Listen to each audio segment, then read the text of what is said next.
ಕೋಟಿ ಜನ್ಮಗಳ ಪುಣ್ಯಫಲ ಬೇಕೇ? ಯುಗಾದಿ ಹಬ್ಬದ ದಿನ ಪೂಜೆ ಮಾಡುವ ಸರಿಯಾದ ಸಮಯ ಮತ್ತು ಈ 5 ನಿಯಮಗಳನ್ನು ತಪ್ಪದೇ ಪಾಲಿಸಿ. ಈ ತಿಂಗಳು ಮಾರ್ಚ್ 19 ನೇ ತಾರೀಕು ಗುರುವಾರದಂದು ನಮ್ಮ ಕನ್ನಡಿಗರ ಹೊಸ ವರ್ಷದ ಯುಗಾದಿ ಹಬ್ಬ ಬರಲಿದೆ.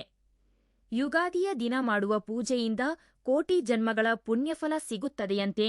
ಆದರೆ ಯುಗಾದಿಯ ದಿನ ಅಮಾವಾಸ್ಯೆ ಕೂಡ ಇರಲಿದೆ. ಆದ್ದರಿಂದ ಯುಗಾದಿ ದಿನ ಪೂಜೆ ಮಾಡಬೇಕೆಂದರೆ ಯಾವ ಸಮಯದಲ್ಲಿ ಮಾಡಬೇಕು? ಪಾಲಿಸಬೇಕಾದ ನಿಯಮಗಳೇನು? ಪೂಜಾ ಕೊಠಡಿಯನ್ನು ಯಾವಾಗ ಸ್ವಚ್ಛಗೊಳಿಸಬೇಕು ಎಂಬ ಬಗ್ಗೆ ಪ್ರತಿಯೊಬ್ಬರೂ ತಿಳಿದುಕೊಳ್ಳಿ. ಯುಗಾದಿ ಹಬ್ಬ ಬರುವ ಮೊದಲೇ ಈ ಎಲ್ಲ ನಿಯಮಗಳನ್ನು ತಿಳಿದುಕೊಳ್ಳುವುದು ಅಗತ್ಯ.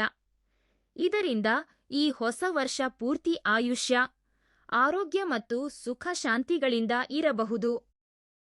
ಮೊದಲು ಈ ವಿಡಿಯೋಗೆ ಒಂದು ಲೈಕ್ ಕೊಟ್ಟು ನಿಮ್ಮ ಮನೆ ದೇವರ ಹೆಸರನ್ನ ಭಕ್ತಿಯಿಂದ ಕಾಮೆಂಟ್ ಮಾಡಿ. ಮಾರ್ಚ್ 19ರ ಯುಗಾದಿಯಿಂದ ಶ್ರೀ ಪರಾಭವ ನಾಮ ಸಂವತ್ಸರ ಪ್ರಾರಂಭವಾಗಲಿದೆ. ಈ ಹೊಸ ವರ್ಷದಲ್ಲಿ ನಿಮ್ಮ ಕುಟುಂಬಕ್ಕೆ ಎಲ್ಲವೂ ಒಳಿತಾಗಬೇಕೆಂದರೆ ಯುಗಾದಿ ಬರುವ ಮೊದಲೇ ನಿಮ್ಮ ಮನೆಯನ್ನು ಸ್ವಚ್ಛಗೊಳಿಸಿ. ಹಾಗೆಯೇ ಪೂಜಾ ಕೊಠಡಿಯನ್ನೂ ಶುಚಿಗೊಳಿಸಿ. ಆದರೆ ಅಮಾವಾಸ್ಯೆಯ ದಿನ ಮನೆಯನ್ನು ಅಥವಾ ಪೂಜಾ ಕೊಠಡಿಯನ್ನು ಶುಚಿಗೊಳಿಸಬಾರದು. ಆದ್ದರಿಂದ ಹಬ್ಬಕ್ಕೆ ಒಂದು ದಿನ ಮೊದಲೇ, ಅಂದರೆ ಮಾರ್ಚ್ 18ರ ಬುಧವಾರವೇ ಮನೆಯನ್ನು ಮತ್ತು ಪೂಜಾ ಕೊಠಡಿಯನ್ನು ಚೆನ್ನಾಗಿ ಸ್ವಚ್ಛಗೊಳಿಸಿ. ಯುಗಾದಿ ದಿನ ಯಾವುದೇ ಪರಿಸ್ಥಿತಿಯಲ್ಲೂ ಮಾಂಸಾಹಾರ ಸೇವಿಸಬಾರದು. ಮನೆಯಲ್ಲಿ ಪೂಜೆ ಮಾಡಿ ಮಾಂಸಾಹಾರ ಸೇವಿಸಿದರೆ ನೀವು ಮಾಡುವ ಪೂಜೆಗೆ ಪುಣ್ಯಫಲ ಸಿಗುವುದಿಲ್ಲ.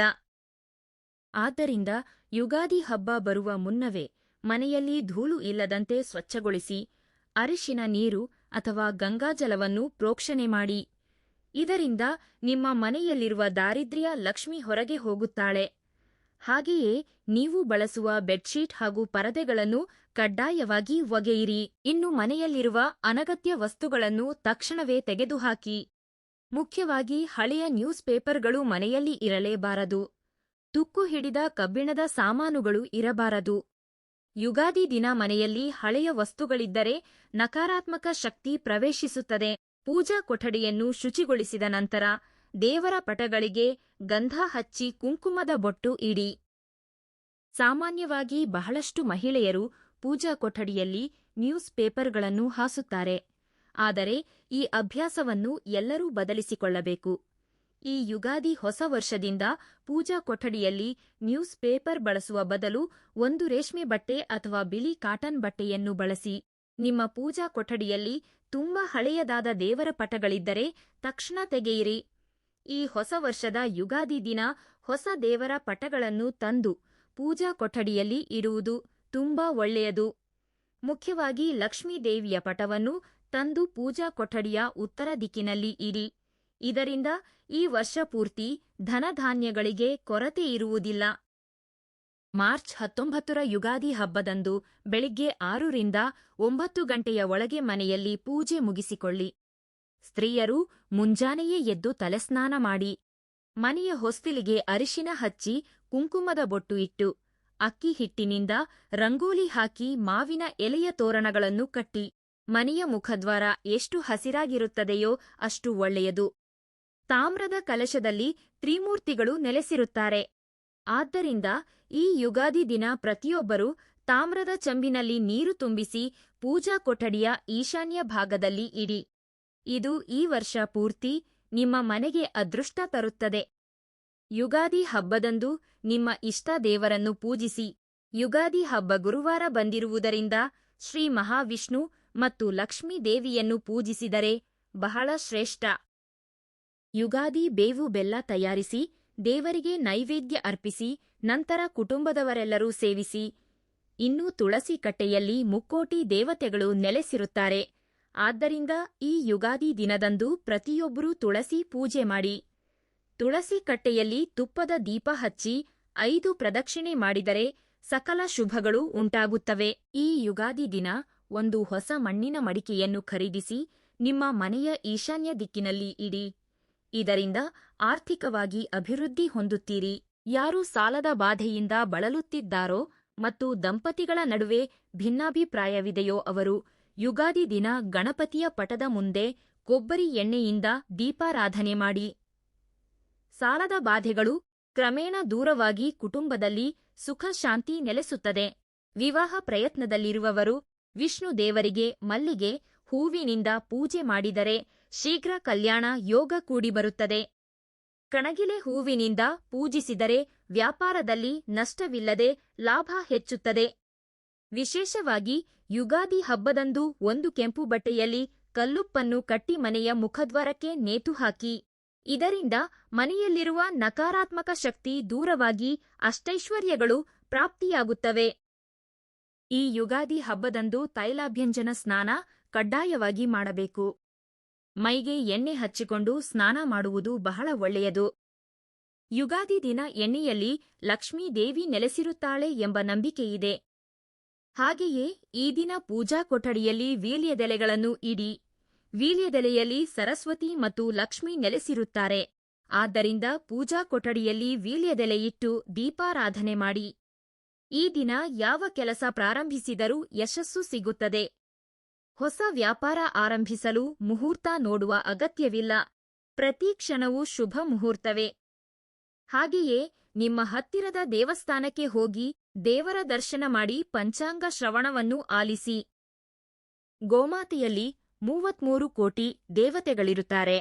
ಆದ್ದರಿಂದ ಯುಗಾದಿಯಂದು ಹಸುವಿನ ಬಾಲವನ್ನು ಮುಟ್ಟಿ ನಮಸ್ಕರಿಸಿ ಪ್ರದಕ್ಷಿಣೆ ಹಾಕಿ ಬಾಳೆಹಣ್ಣನ್ನು ತಿನ್ನಿಸಿ. ಇದರಿಂದ ಲಕ್ಷ್ಮೀ ದೇವಿ ಪ್ರಸನ್ನಳಾಗಿ ವರಗಳನ್ನು ನೀಡುತ್ತಾಳೆ. ಮನೆಯ ದೃಷ್ಟಿ ದೋಷ ನಿವಾರಣೆಯಾಗಲು ಮುಖದ್ವಾರದ ಮೇಲೆ ಗಂಧದಿಂದ ಸ್ವಸ್ತಿಕ ಗುರುತನ್ನು ಹಾಕಿ. ಇದರಿಂದ ದುಷ್ಟ ಶಕ್ತಿಗಳು ಬರದೆ ಸಕಾರಾತ್ಮಕ ಶಕ್ತಿ ಪ್ರವೇಶಿಸುತ್ತದೆ. ಮುಖ್ಯವಾಗಿ ಯುಗಾದಿ ದಿನ ಸೂರ್ಯ ನಮಸ್ಕಾರ ಮಾಡಿ. ಸೂರ್ಯನಿಗೆ ಅರ್ಘ್ಯವನ್ನು ಅರ್ಪಿಸಿ ನಿಮ್ಮ ಮನಸ್ಸಿನ ಇಚ್ಛೆಯನ್ನು ಕೇಳಿಕೊಳ್ಳಿ. ಅದು ಖಂಡಿತ ಈಡೇರುತ್ತದೆ. ಬೇಸಿಗೆ ಕಾಲ ಆರಂಭವಾಗಿರುವುದರಿಂದ ಯುಗಾದಿ ದಿನ ಮಣ್ಣಿನ ಮಡಿಕೆಯಲ್ಲಿ ನೀರು ತುಂಬಿಸಿ ಬ್ರಾಹ್ಮಣರಿಗೆ ದಾನ ಮಾಡುವುದು ಬಹಳ ಪುಣ್ಯದ ಕೆಲಸ. ನಿಮ್ಮ ಕೆಲಸಗಳಲ್ಲಿ ಅಡೆತಡೆಗಳಿದ್ದರೆ ಯುಗಾದಿ ದಿನ ಗಣಪತಿ ದೇವಸ್ಥಾನಕ್ಕೆ ಹೋಗಿ ಗರಿಕೆ ಅರ್ಪಿಸಿ ನಮಸ್ಕರಿಸಿ. ಕೆಲಸಗಳು ಯಶಸ್ವಿಯಾಗುತ್ತವೆ. ಯುಗಾದಿ ದಿನ ಮನೆಯನ್ನು ಅತ್ಯಂತ ಶುಚಿಯಾಗಿಟ್ಟುಕೊಳ್ಳಿ. ಮನೆಯಲ್ಲೆಲ್ಲ ಅರಿಶಿನ ನೀರನ್ನು ಸಿಂಪಡಿಸಿ. ಮನೆ ಅಶುಚಿಯಾಗಿದ್ದರೆ ಲಕ್ಷ್ಮೀ ಕಟಾಕ್ಷ ಕಡಿಮೆಯಾಗಿ ಸಂಪತ್ತು ನಾಶವಾಗುತ್ತದೆ. ಯುಗಾದಿ ದಿನ ಯಾವುದೇ ಕಾರಣಕ್ಕೂ ತಡವಾಗಿ ಏಳಬೇಡಿ. ಮುಂಜಾನೆಯೇ ಎದ್ದು ತಲೆಸ್ನಾನ ಮಾಡಿ. ಹಾಗೆಯೇ ಮಾಂಸಾಹಾರ ಸೇವಿಸಬೇಡಿ. ಪತಿ ಪತ್ನಿಯರು ಜಗಳವಾಡಬಾರದು. ಈ ಹಬ್ಬದ ದಿನ ಸಾಲ ಮಾಡಬೇಡಿ. ಕೂದಲು ಕತ್ತರಿಸುವುದು ಅಥವಾ ಉಗುರು ಕತ್ತರಿಸುವುದನ್ನು ಮಾಡಲೇಬೇಡಿ. ಮುಖ್ಯವಾಗಿ ಕಪ್ಪು ಬಣ್ಣದ ಬಟ್ಟೆಗಳನ್ನು ಧರಿಸಬೇಡಿ. ಕೆಂಪು ಅಥವಾ ಹಳದಿ ಬಣ್ಣದ ಬಟ್ಟೆಗಳನ್ನು ಧರಿಸಿ. ಹಣದ ಸಮಸ್ಯೆ ಅಥವಾ ಸಾಲದ ಬಾಧೆ ಇರುವವರು ಪೂಜೆಯ ನಂತರ ಹಳದಿ ಬಟ್ಟೆಯಲ್ಲಿ 5 ಅರಿಶಿನ ಕೊಂಬುಗಳನ್ನು ಕಟ್ಟಿ ನಿಮ್ಮ ಬೀರು ಅಥವಾ ಲಾಕರ್ನಲ್ಲಿ ಇಡಿ. ಇದರಿಂದ ಸಂಪತ್ತು ವೃದ್ಧಿಯಾಗುತ್ತದೆ.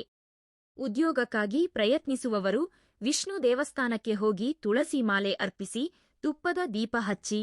ನಿಮ್ಮ ಕೋರಿಕೆಗಳು ಈಡೇರುತ್ತವೆ. ಯುಗಾದಿ ದಿನ ಚಿನ್ನ ಅಥವಾ ಬೆಳ್ಳಿ ಆಭರಣಗಳನ್ನು ಖರೀದಿಸಿದರೆ ಸಂಪತ್ತು ಹೆಚ್ಚುತ್ತದೆ ಎಂಬ ನಂಬಿಕೆಯಿದೆ. ಹೊಸ ಬಟ್ಟೆ ಧರಿಸಿ ಯುಗಾದಿ ಪಚ್ಚಡಿಯನ್ನು ತಿನ್ನಿ. ವಿಷ್ಣುವಿನ ಸ್ವರೂಪವಾದ ಆಮೆಯ ಚಿಕ್ಕ ವಿಗ್ರಹವನ್ನು ತಂದು ಪೂಜಾ ಕೊಠಡಿಯಲ್ಲಿ ಇಟ್ಟರೆ ಕುಟುಂಬದಲ್ಲಿ ಸುಖ ಶಾಂತಿ ಹೆಚ್ಚುತ್ತದೆ. ವ್ಯಾಪಾರಸ್ಥರು ತಮ್ಮ ಅಂಗಡಿಯಲ್ಲಿ ಹೊಸ ಪಂಚಾಂಗ ಇಟ್ಟು ಪೂಜೆ ಮಾಡಿ. ಯುಗಾದಿ ದಿನ ಮಾಡುವ ದಾನ ಧರ್ಮಗಳಿಗೆ ವಿಶೇಷ ಫಲವಿದೆ. ಯಾರಿಗಾದರೂ ಮಾವಿನ ಹಣ್ಣು ದಾನ ಮಾಡಿದರೆ ಮನಸ್ಸಿನ ಇಚ್ಛೆಗಳು ಬೇಗ ಈಡೇರುತ್ತವೆ. ಮಜ್ಜಿಗೆ ದಾನ ಮಾಡಿದರೆ ಮನಃಶಾಂತಿ ಸಿಗುತ್ತದೆ. ಕಪ್ಪು ಎಳ್ಳನ್ನು ದಾನ ಮಾಡಿದರೆ ಜಾತಕ ದೋಷಗಳು ನಿವಾರಣೆಯಾಗುತ್ತವೆ. ಈ ಮಾಹಿತಿ ನಿಮಗೆ ಇಷ್ಟವಾಗಿದ್ದರೆ ವಿಡಿಯೋವನ್ನು ಲೈಕ್ ಮಾಡಿ ಮತ್ತು ನಿಮ್ಮ ಆತ್ಮೀಯರೊಂದಿಗೆ ಶೇರ್ ಮಾಡಿ. ಇಂತಹ ಇನ್ನಷ್ಟು ದೈವಿಕ ಮಾಹಿತಿಗಾಗಿ ನಮ್ಮ ಚಾನೆಲ್ ಅನ್ನು ಸಬ್ಸ್ಕ್ರೈಬ್ ಮಾಡಿಕೊಳ್ಳಿ. ಎಲ್ಲರಿಗೂ ಆ ಭಗವಂತ ಒಳ್ಳೆಯದು ಮಾಡಲಿ. ಧನ್ಯವಾದಗಳು.